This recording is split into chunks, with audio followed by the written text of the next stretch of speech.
Kaya pala bumabalik yung check engine na yan kasi one time nung umuwi tayo na-drain yung battery kasi naka-on lang ito hanggang maghapon. Ngayon nung subukan nating paandarin, hindi na siya umandar, namamatay ang display.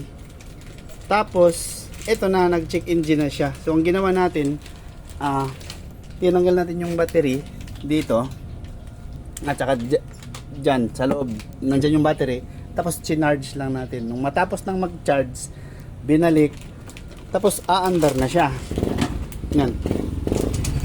Okay, aandar na siya, pero ang naiwan na problema ay itong check engine. So yeah, safe lang na i-delete kasi wala naman, yun naman ang dahilan yung na drain lang yung battery. So alam natin na naibalik naman yung power ng battery kasi na-charge na nga.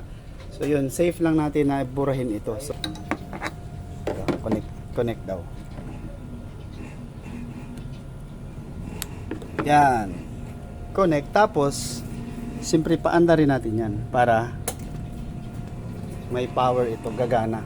Nakita natin na nag-ilaw na. So tingnan natin dito sa interface. Yan, car scanner. Oh, yo. Tapos connect tayo. Connected. Tingnan natin dito sa diagnostic codes. Guman first. Basahin natin kung ano ang Sakit problem. Yan, Look, utsupa eh. screenshot lang natin para may reference tayo sa future. Lahi. So alam naman natin na itong cause ng hindi nawawala yung light, yung check engine light is yung nag-drain nga yung battery. Kaya safe lang i-delete yan. Delete. Pagkuman? Tapos Okay. clear DTC only is used. Ito, kung hindi lang talaga malaki yung problema, alam naman natin anong problema. Tina-charge nga lang yung battery. So safe yan i-delete. Delete. Oh. Yan. Yun, nawawala na yung check engine. Subukan natin ulit. Bang! Andyan pa ba?